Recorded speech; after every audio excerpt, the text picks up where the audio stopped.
Bismillahirrahmanirrahim. Assalamualaikum warahmatullahi wabarakatuh. Kembali lagi di channel Cerita Nyata. Didit ini sekarang tinggal di sebuah desa di Jawa Timur. Dia tinggal bersama kakek dan neneknya. Sedangkan orang tua Didit ini sudah meninggal. Nah, cerita dibalik meninggalnya orang tua Didit ini, jadi waktu itu memang Didit pernah ditinggal di sebuah perkampungan di sebuah kota di Jawa Timur. Kita tidak akan sebutkan nama kotanya, dimana karena ini menyangkut beberapa pihak, kita tidak mau dalam cerita ini nanti ada yang tersinggung. Jadi pas waktu tinggal di perkampungan ini, awalnya dia merasa bahwa dia lahir di kota itu, tapi ternyata di kemudian hari pas waktu Didit ini dewasa, barulah dia tahu dari ibunya bahwa sebenarnya Didit ini lahir di desa dan sekitar usia 1 tahun Didit dibawa oleh orang tuanya di perkampungan ini. Ketika orang tua Didit pindah ke perkampungan ini, tentu ada tujuan. Jadi sampai hari itu memang orang tuanya ini masih ngontrak di sebuah rumah kecil dan bisa dikatakan tidak layak huni di perkampungan padat penduduk. Jadi Didit ini tinggal di sana dan kehidupan mereka itu benar-benar di bawah garis kemiskinan sampai Didit ini dewasa. Dia tidak pernah melihat sosok ayahnya. Ketika dia ditanya ke ibunya, "Ayah kemana?" Karena banyak teman-teman Didit ini yang selalu cerita tentang sosok ayah dan sosok bapak. Sementara Didit tidak pernah merasakan kasih sayang seorang ayah. Barulah di sini Didit tahu ini menurut versi ibunya. Ibunya Didit itu cerita bahwa ayahnya Didit ini sudah meninggal pada saat Didit masih kecil. Jadi inilah yang diketahui oleh Didit, dan Didit sebenarnya tidak tahu banyak apakah memang benar ayahnya ini benar-benar meninggal atau meninggalkan Didit. Nah, semakin dia dewasa, dia semakin memahami karena kondisi ibunya yang seperti itu selalu susah hidup di bawah garis kemiskinan. Apalagi dia ini pernah dapat cerita dari Pak D-nya dan juga dari bule-bulenya di desa bahwa ternyata ayahnya Didit ini meninggalkan ibunya pada saat Didit ini usianya sekitar 1,5 tahun. Jadi kondisi mereka ini sudah tinggal di perkampungan itu. Jadi semenjak saat itulah ibunya ini tinggal sendiri bersama Didit. Sebenarnya Didit ini masih punya kakak, tapi kakaknya ikut bersama kakek dan neneknya di desa yang tinggal di rumah di perkampungan. Hanyalah ibu dan juga Didit di masa-masa kecil itu, Didit melampaui kehidupannya ini seperti layaknya anak-anak kecil pada umumnya. Dia main, dia ngaji dan lain-lain sebagainya. Sedangkan dia ingat betul meskipun ibunya Didit hanyalah seorang pencari rongsok, tapi untuk urusan ibadah ibunya ini selalu menomorsatukan ibadah. Jadi ketika ada acara-acara agama, entah ini pengajian, entah ini sholawat, waktu ibunya Didit yang namanya Bu Ida ini selalu menyempatkan untuk ke masjid. Jadi memang meskipun kampung ini sempit, ada sebuah masjid yang cukup besar. Masjid ini letaknya ada di luar kampung, jadi lebih banyak Bu Ida itu bergaul dengan orang-orang lain. Sementara di kampung Bu Ida sendiri ini rata-rata orangnya itu, mohon maaf, meskipun mereka ini KTP-nya Islam, mereka itu jarang mengikuti kegiatan-kegiatan semacam ini. Dan Didit ingat betul waktu dia ini sekolah, dia duduk di bangku kelas 6 SD. Dia ini sering dibully oleh teman-temannya. Ternyata enggak cuma itu, orang-orang di sana yang umumnya adalah ibu-ibu rumah tangga ini, mereka ini juga sering membuli Bu Ida. Ibunya Didit entah apa alasannya mereka. Jadi dari situlah Bu Ida ini senang sekali bergaul dengan orang-orang masjid. Orang-orang masjid ini tentu dari kalangan manapun, tidak hanya dari kampung ini, tapi seperti yang dikatakan tadi bahwa kampung yang ditinggali Bu Ida ini umumnya orang-orangnya jarang ada yang ke masjid. Bahkan bisa dikatakan tidak pernah berjalannya waktu ketika itu Didit ini duduk di bangku kelas 3 SMP. Dia masih ingat waktu itu karena ini adalah peristiwa yang sangat menyakitkan bagi Didit. Jadi sehari-hari Ibu Ida ini untuk makan selalu dapat dari orang-orang ada kenalan Bu Ida. Orang masjid juga kita sebut namanya Bu Haji Arfa. Arfa ini sangat memperhatikan Bu Ida dan beliau senang sekali dengan Bu Ida. Setiap kali Bu Haja Arfa punya acara apapun, Bu Ida ini selalu diundang untuk membacakan ayat suci Al-Quran. Jadi Bu Haji Arfa ini selalu ngasih support kepada Bu Ida apapun yang dibutuhkan Bu Ida. Nah, setiap bulan memang Bu Ida ini selalu mendapat beberapa bahan pokok dari Bu Haja Arfa.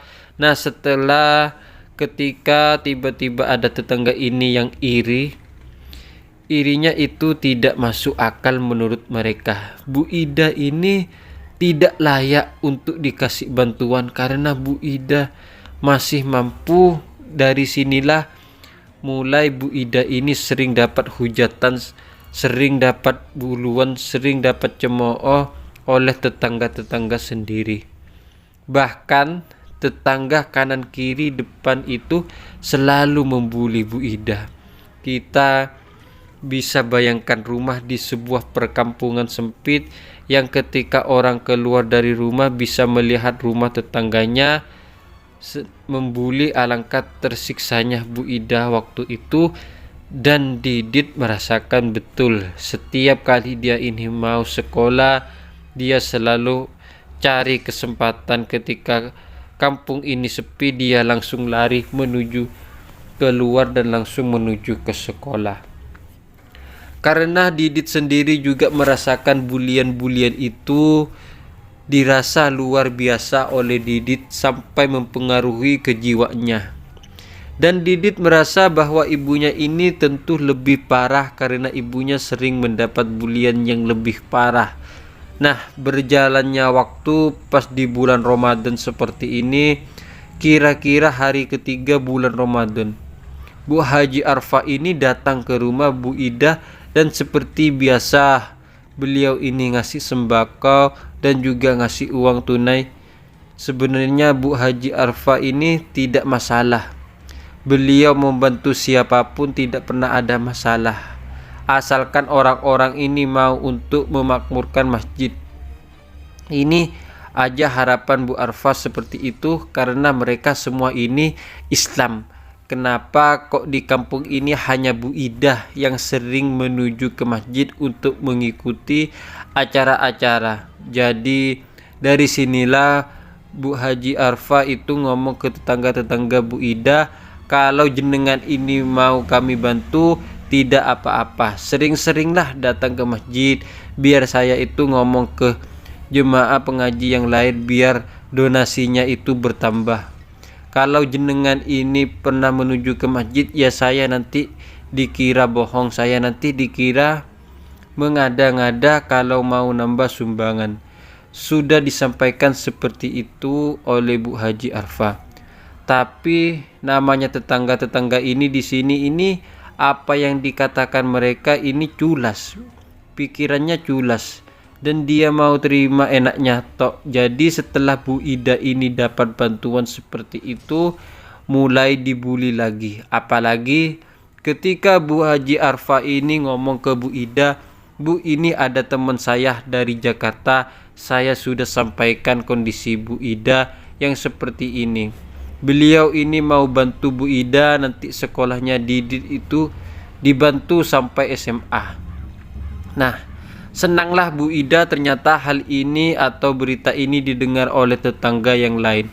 Malah semakin tetangga-tetangga ini malah semakin iri kepada Bu Ida. Ternyata benar setelah kejadian Bu Haja Arfah ke rumah Bu Ida, beliau ini semakin sering dilakukan sampai-sampai biasanya Bu Ida ini setiap pagi itu mencari barang-barang rongsok yang biasa dijual lagi. Pagi itu Bu Ida tidak mau keluar karena setiap kali Bu Ida ini keluar selalu dicemooh oleh warga di sana.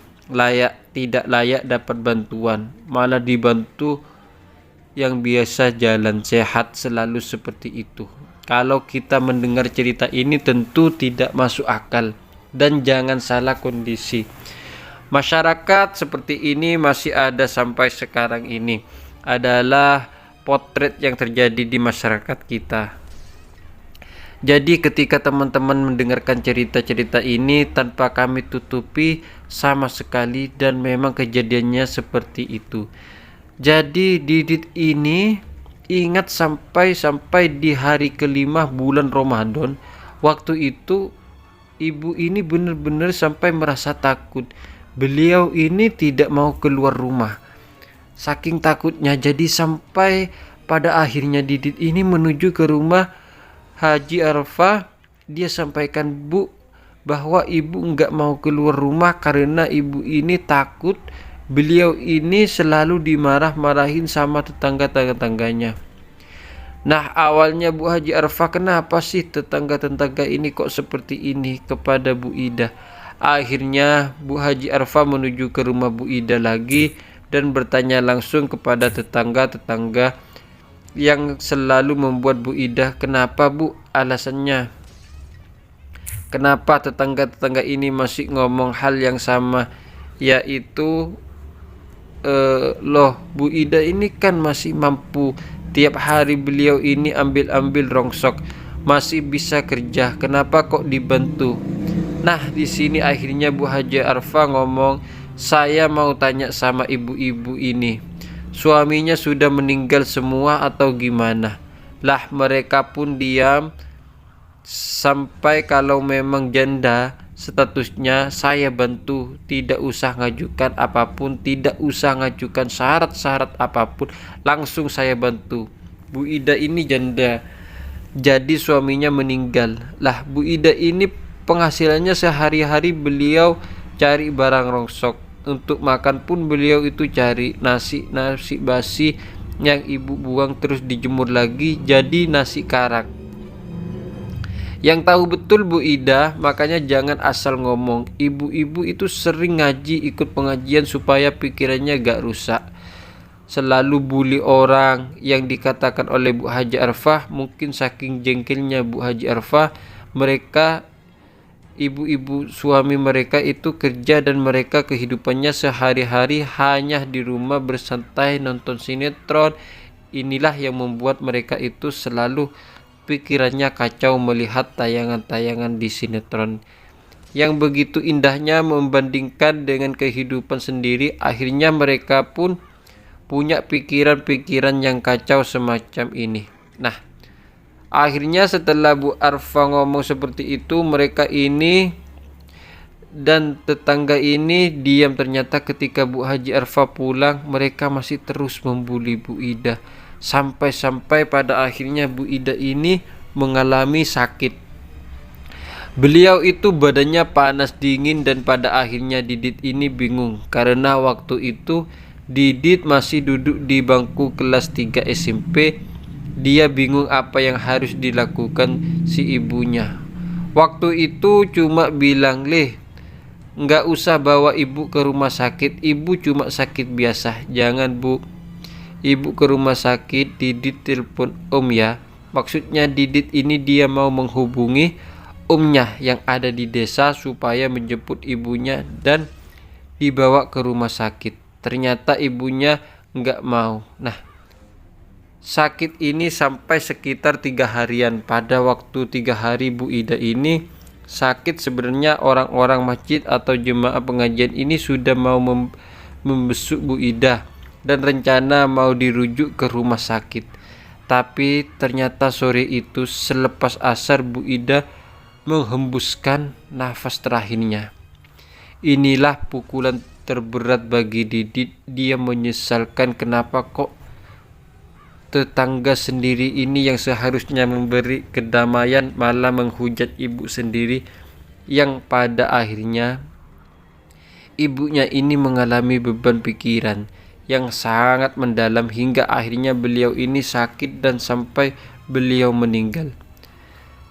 Jadi pada akhirnya sore itu bertepatan dengan jemaah ibu-ibu pengajian yang menuju ke rumah Bu Ida. Awalnya mereka mau menjenguk, mengetahui langsung bahwa Bu Ida ini meninggal. Mereka itu langsung sedih melihat kenyataan seperti itu. Mereka sedih, dan waktu itu kalian bisa menebak bahwa tetangga-tetangga Bu Ida sendiri semuanya cuek, tidak mau tahu. Seolah-olah mereka punya urusan sendiri. Pintu mereka ditutup dan tidak mau tahu bahwa tetangganya ada yang meninggal. Jadi pada akhirnya jenazah Bu Ida ini pun diurusi oleh jemaah masjid, ibu-ibu pengurus pengajian itu. Nah, singkatnya, jenazah Bu Ida ini dimakamkan enggak jauh dari sana atas permintaan dari ibu-ibu jemaah pengajian, karena mereka tahu betul Bu Ida ini seperti saudara mereka sendiri. Nah, setelah Bu Ida ini dimakamkan, giliran Didit yang diurusi oleh Bu Haja Arfah. Wajah Arfah ini dibilang, kamu tinggal sama kakek sama nenek aja ya di desa.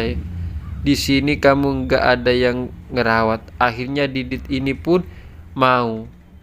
Jadi mulai semenjak itu, karena bertepatan dengan kenaikan kelas menuju ke SMA, Didit ini pun kembali ke desa. Dia tinggal bersama kakek dan neneknya, juga Pak Lek dan juga Bu Leknya. Semenjak ditinggal di sana, masih suasana Ramadan, tiba-tiba Didit itu di suatu malam bermimpi ketemu ibunya. Jadi ibunya ini benar-benar kayak nyata, kayak benar-benar beliau ini masih hidup. Dia masuk, duduk terus langsung membangunkan Didit. Kok ndak sahur, jam berapa ini Dit? Kaget dia. Noleh, loh kok ada ibunya? Ini ibunya ini duduk persis di situ. Beliau pakai jilbab warna putih, semua busananya, dan beliau itu kayak bener-bener enggak kayak orang mati. Wajahnya itu bersih sekali. Nah, pada saat membangunkan Didit, itulah Didit ini kaget. Loh, ibu kok di sini, Bu? Kok di sini? Ayolah, kamu sekarang harus tanggung jawab. Jangan lupa ketika kamu besar nanti itu jangan sampai ninggalkan sholat lo ya. Setelah itu Didit ini keluar dari kamar. Dia di situ sudah ada kakek neneknya yang sudah menyiapkan makan sahur. Terus Didit ini bingung, terus ngomong ke kakeknya, "Mbah, tadi Didit ketemu ibu Mbah."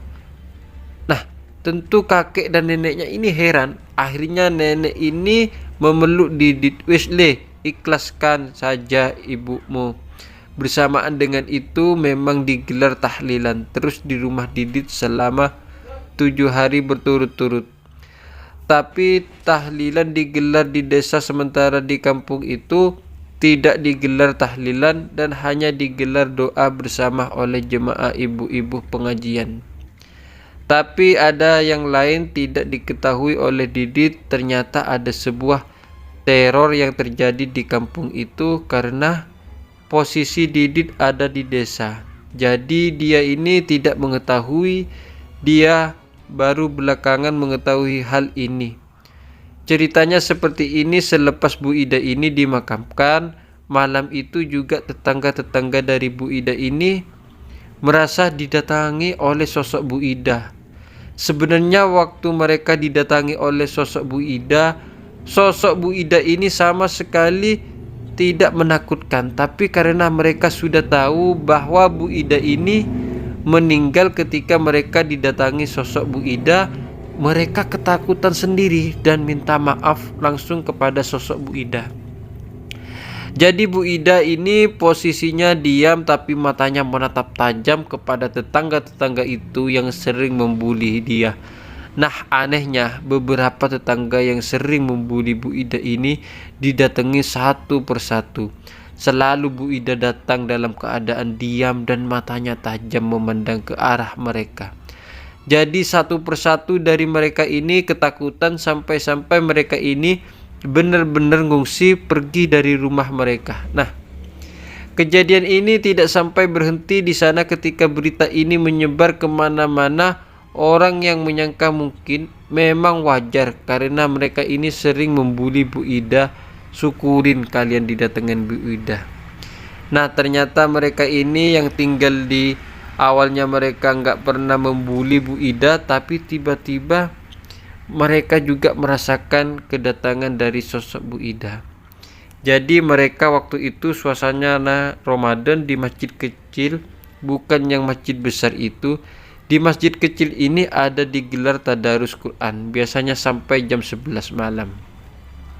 Mereka tentu tidak pakai mic, jadi ketika malam hari mereka membaca tadarus sampai jam 11 malam. Ketika jam mereka bubar, nah malam itu yang ngaji ini hanya, dan jam setengah 3 malam 2 orang ini izin pulang. Jadi tinggallah satu orang, dia ini bapak-bapak. Beliau ngaji sendirian karena beliau merasa belum ngantuk. Nah, tiba-tiba pas beliau ngaji ini, beliau itu merasa kok kayak ada yang memperhatikan beliau. Noleh kanan, nggak ada siapa-siapa. Beliau ngaji lagi, tapi terus kayak beliau ini merasa kok kayak ada yang memperhatikan beliau. Noleh sebelah kiri, ternyata memang nggak ada siapa-siapa, cuma beliau sendiri. Pas beliau ini melanjutkan ngaji, tiba-tiba semakin beliau merasa benar-benar kok kayak ada orang, tapi ini di mana? Dia mulai Quran diletakkan, beliau noleh kanan kiri, barulah beliau ini noleh ke belakang. Nah, di belakang beliau ini ada sosok Bu Ida. Bu Ida itu duduk biasa, tapi wajah Bu Ida ini pucat. Beliau pakai jilbab warna putih, pakai busana muslim warna putih semua. Dan Bu Ida ini kayak menyimak bacaan Quran dari si bapak-bapak ini. Jadi Bu Ida ini sebenarnya enggak menakuti, tapi karena si bapak-bapak ini tahu bahwa Bu Ida sudah meninggal, langsunglah si bapak ini nutup Qurannya, terus beliau ini keluar dari musola kecil itu. Jadi pas beliau nutup musola, sosok Bu Ida masih ada di sana, masih duduk di sana sendirian. Wajah Bu Ida ini pucat. Akhirnya berita ini punya nyebar di malam-malam selanjutnya sekitar jam setengah 1 dini hari. Ada beberapa keluarga yang tinggal di kampung tersebut. Mereka ini memang mengakui bahwa selama Bu Ida ini hidup, keluarga mereka gak pernah sama sekali membuli Bu Ida. Bahkan kadang-kadang mereka ini kalau ada makanan, beliau mereka ngasih ke rumah Bu Ida. Tapi anehnya mereka ini juga didatangi oleh sosok Bu Ida. Nah, ceritanya waktu sekitar setengah 2 dini hari, mereka ini belum persiapan untuk sahur.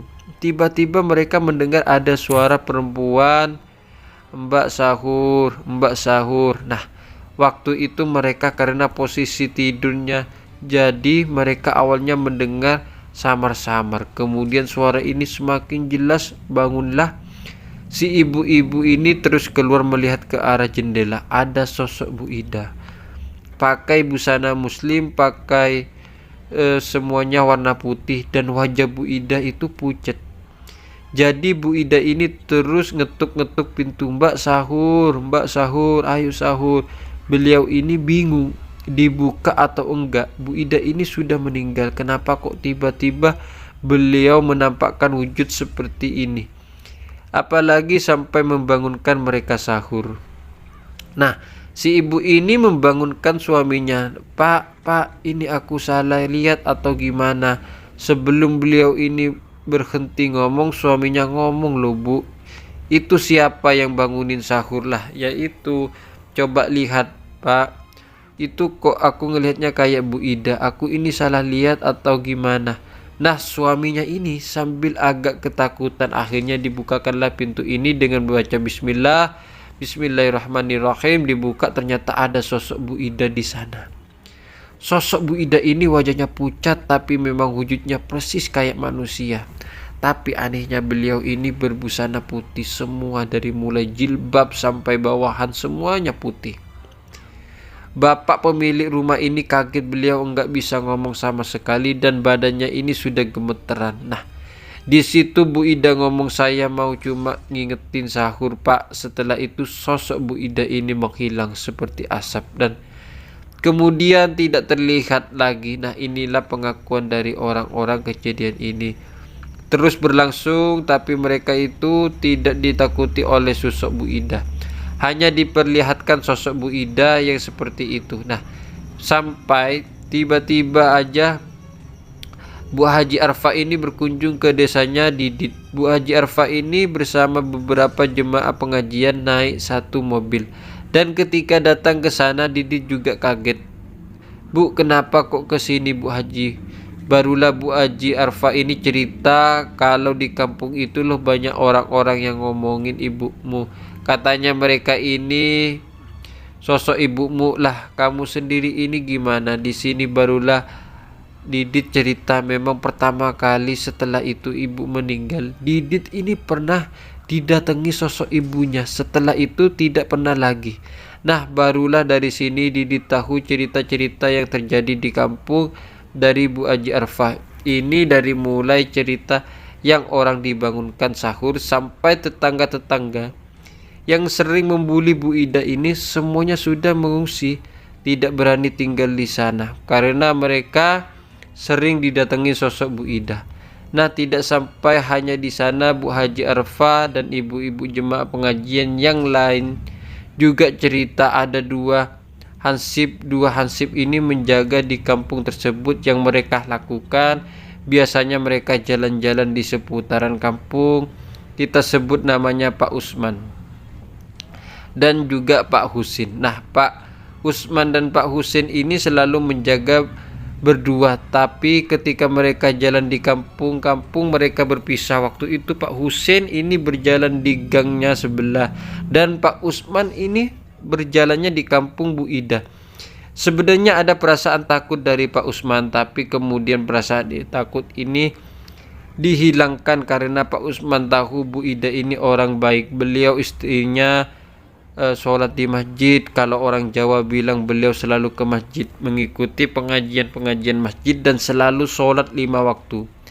Jadi Pak Usman berusaha mengusir rasa takutnya karena beliau tahu Bu Ida ini orang baik, tidak mungkin nakut-nakutin. Nah, ternyata pas mau mendekat ke arah rumah Bu Ida, Pak Usman ini melihat sosok Bu Ida berdiri persis di tengah-tengah jalan. Jadi kayak menghalangi jalannya Pak Usman. Sebenarnya awalnya Pak Usman ini sempat kaget. Astagfirullahaladzim, kok ada Bu Ida? Beliau cuma berdiri dan cuma diam di situ.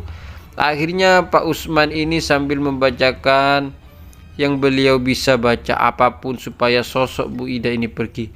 Ternyata sampai Pak Usman jalan mendekat-dekat, sosok Bu Ida ini tidak juga pergi. Beliau masih berdiri terus di tengah jalan. Akhirnya Pak Usman ini disapa oleh Bu Ida.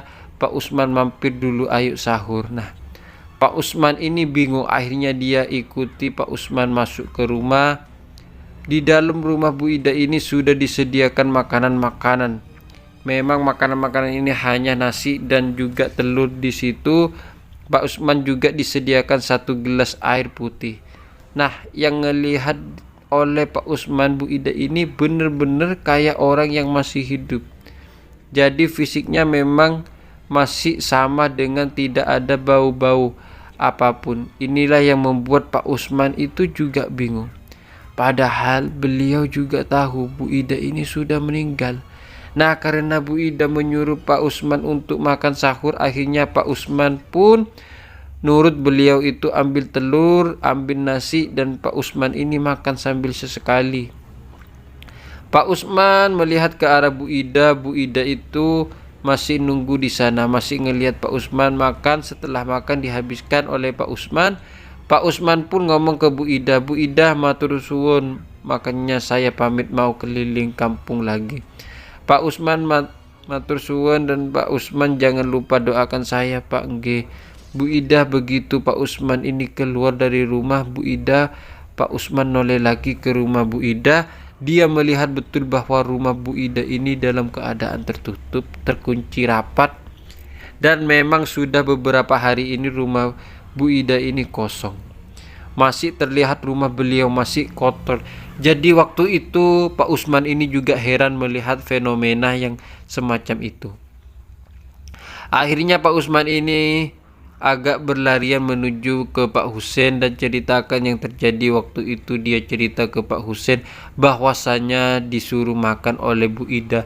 Pak Husein ini enggak percaya, ditarik lagi oleh Pak Usman menuju ke rumah Bu Ida. Ternyata memang rumah Bu Ida ini dalam keadaan tertutup. Pak Usman menjelaskan tadi Bu Ida berdiri persis di sini kayak orang hidup. Nah, Pak Usman gak percaya. Akhirnya beberapa lagi kemudian giliran Pak Usman ngomong ke Pak Usman, kamu jalan ke gangnya Bu Ida, siapa tahu kamu mengalami kejadian kayak aku.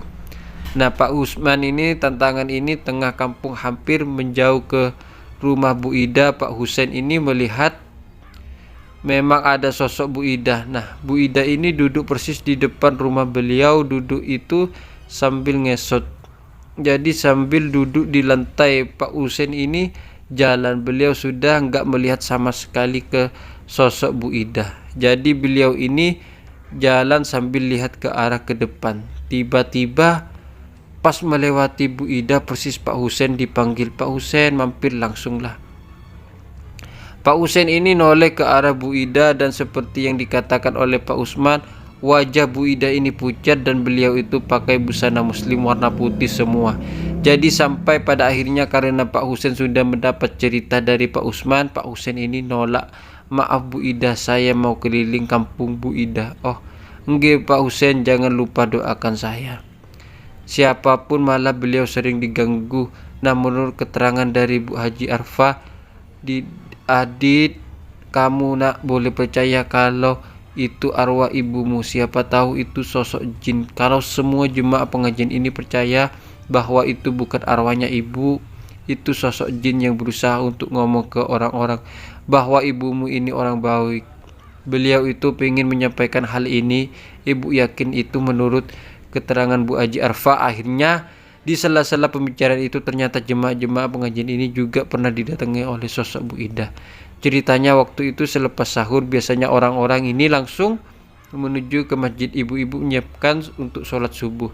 Nah, sampai menunggu imsak beliau ada baca Quran, ada yang ngobrol. Kebetulan waktu itu beberapa ibu jemaah pengajian ini masjid ngobrol soal Bu Ida. Mereka pembicaraan kasihan Bu Ida sering dibully sama hidupnya. Pas tiba-tiba beliau ngomong seperti ini, tiba-tiba di antara mereka itu ada sosok Bu Ida, tapi mereka tidak tahu karena mereka pakai mukena.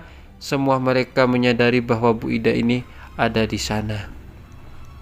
Mereka ini sholat subuh berjamaah, mereka tidak menyadari. Baru ketika mereka mengucapkan salam terakhir, Assalamualaikum warahmatullah, satu orang ini melihat sosok Bu Ida di samping beliau. Bu Ida ini pakai mukena, wajahnya pucat, dan ternyata sosok Bu Ida ini ikut jamaah sholat fardu atau sholat subuh. Beliau ikut sholat berjamaah dengan orang-orang. Akhirnya dari situ cerita tentang kejadian yang terjadi kampungnya, sampai pada akhirnya Bu Haji Arfa ini ditawari oleh Pak Liknya Didit.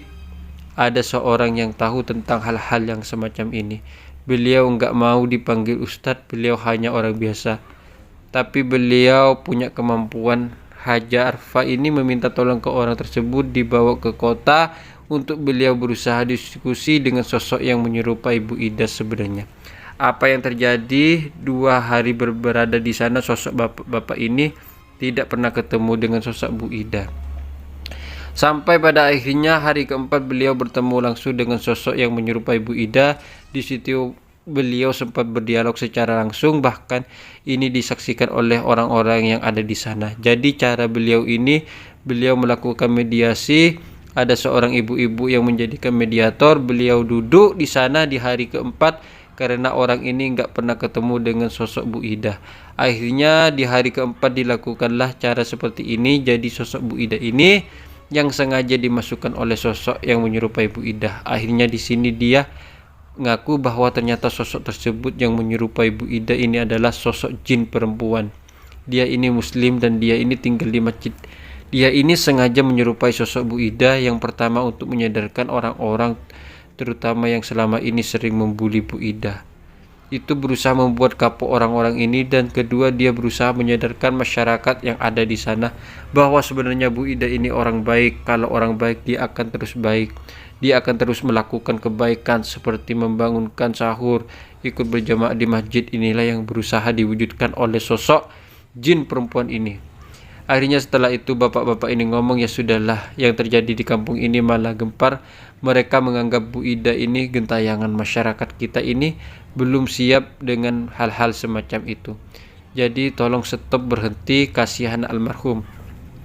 Nah mulai sejak itu sosok perempuan ini nurut. Dia bilang, Pak Ustadz, mulai saat ini saya nggak akan melakukan itu lagi. Saya juga berdoa supaya amal ibadahnya Bu Ida ini diterima Allah Subhanahu wa taala, dan jadi saksi Pak Ustadz bahwa Bu Ida ini selalu melangkahkan kakinya ke masjid. Beliau selalu mengikuti jemaah pengajian. Beliau orang-orang baik dan sosok jin perempuan ini orang-orang yang menyaksikan di sini itu mengingat kembali kebaikan-kebaikan Bu Ida. Dan ternyata benar, setelah itu hari ada lagi penampakan dari Bu Ida, dan pada akhirnya orang tetangga Bu Ida ini sempat ngungsi.